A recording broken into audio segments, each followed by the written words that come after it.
আসসালামু আলাইকুম, সবাই কেমন আছেন? রমজান মাসের অনেক অনেক শুভেচ্ছা। রমজান মাস শুরু হয়ে গেছে, তো ইফতারির টাইমে আমরা কম বেশি তো বুট মুড়ি খেয়েই থাকবো।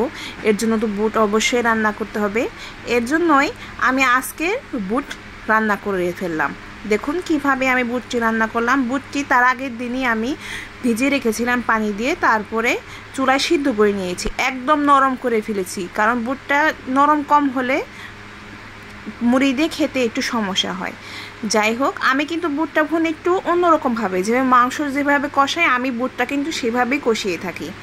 যাই হোক, আমি পেঁয়াজটা একটু কিউবভাবে কেটেছি আর মরিচগুলো কেটেছি, যে যার মতো যেভাবে নিতে পারেন কেটে নেবেন। এখানে আমি যেভাবে মাংস কষানোর আদা বাটা, পেঁয়াজ, আমি আদা বাটার মধ্যে পেঁয়াজ রসুন আর সব মিক্স করে একসাথে বেটে রেখে দেই, সেটাই দিয়ে দিলাম। এখানে রসুন আছে, পেঁয়াজও আছে, অনেক সময় কাঁচা মরিচও ব্লেন্ড করে রেখে দিই। এখানে কাঁচা মরিচ কিছুটা আছে, তাহলে সুন্দর একটা ফ্লেভার আসে। কাঁচা মরিচটা যে বেটে দিয়ে দিন। যাই হোক, এটা আমি দিয়ে দিলাম। এখন আমি অনেক ভালো মতো কষাইয়ে নিব। কষানো হয়ে গেলে আমি ঝাল একটু কম খাবেন, রোজার মধ্যে সবসময় চেষ্টা করবেন ঝালটা কম খাওয়ার জন্য, এর জন্য মরিচটা অনেক কম দিলাম। তারপরে এই হলুদের গুঁড়ো দিয়ে দিলাম, একে একে আমি সবগুলো দিয়ে দিব। আর আমি এখানে স্পেশালি দিচ্ছি যেমন এলাচ, দারচিনি, তেজপাতা, এগুলো আমি গুঁড়ো করে নিয়েছি, যার কারণে আমি ওগুলো দেখাতে পারলাম না। আমি সবগুলো গুঁড়ো করে নিয়েছি এবং মিক্স করে নিয়েছি, যার কারণে দেখাচ্ছি না। এলাচ দারচিনি দিলে কি একটু সুন্দর একটা ফ্লেভার আসে। অনেকে এলাচ দারচিনি ছাড়াই খান, সেটাও ভালো লাগে, কিন্তু এটা খেয়ে দেখবেন অন্যরকম টেস্ট লাগবে। মুড়ি দিয়ে মাখিয়ে খেলে তো আপনার কাছে আরও বেশি মজা লাগবে। এই যে আমি এলাচের ফাঁকি আর দারচিনির ফাঁকি আর তেজপাতার ফাঁকি দিয়ে দিলাম, তারপরে সবগুলো মিক্স করে দিয়ে দিলাম। এখন আমি ভালোভাবে মশলাটা কষিয়ে নিব। কষানো হয়ে গেলে আমি বুটটা দিয়ে দিব। অবশ্যই পানি দিয়ে দিতে হবে, পানি না দিয়ে দিলে নিচে পুড়ে যাবে, এর জন্য আমি কিছুক্ষণের মধ্যে পানি দিয়ে দিব। আমার আরেকটু কষাতে হবে। যাই হোক, সামান্য একটু পানি দিলেই হবে, বেশি পানি দেওয়া যাবে না, তাহলে বেশি পাতলা হয়ে যাবে।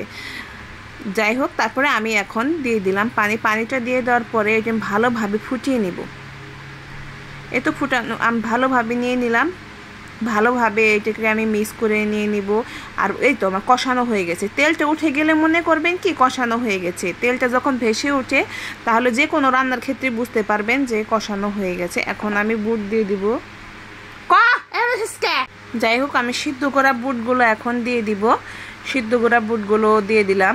এখন ভালোভাবে নেড়ে চেড়ে নেব। সিদ্ধগুলো বুটগুলো নেওয়ার পরও ভালোভাবে কষিয়ে নিতে হবে।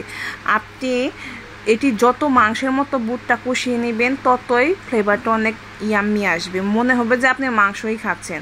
তারপরে বুটের মাঝে এটা আলাদা একটা ফ্লেভার আসে, মুড়ির মাঝে এটা অন্য ধরনের একটা টেস্ট। এটা একবার আপনারা সবাই বাড়িতে ট্রাই করবেন। আর আমার ভিডিও আপনাদের কেমন লাগে প্লিজ জানাবেন। সবাই যারা আমার ভিডিওতে দেখছেন আমার চ্যানেলটি সাবস্ক্রাইব, লাইক, ফলো করে যাবেন, আমার পাশে থাকবেন সবসময়। ইনশাল্লাহ আমি চেষ্টা করব আপনাদের আরও ভালো ভালো ভিডিও দেওয়ার জন্য, পাশে থাকবেন। যাই হোক, আমি পানি দিয়ে দিলাম।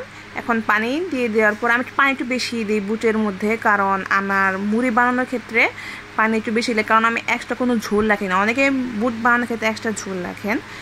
আমার প্রায় হয়ে গেছে, এই তো আমার রান্না হয়ে গেছে। কেমন হয়েছে সবাই জানাবেন। আমার বুট রান্না হয়ে গেছে, ও খেতে তো অনেক মজা হয়েছে।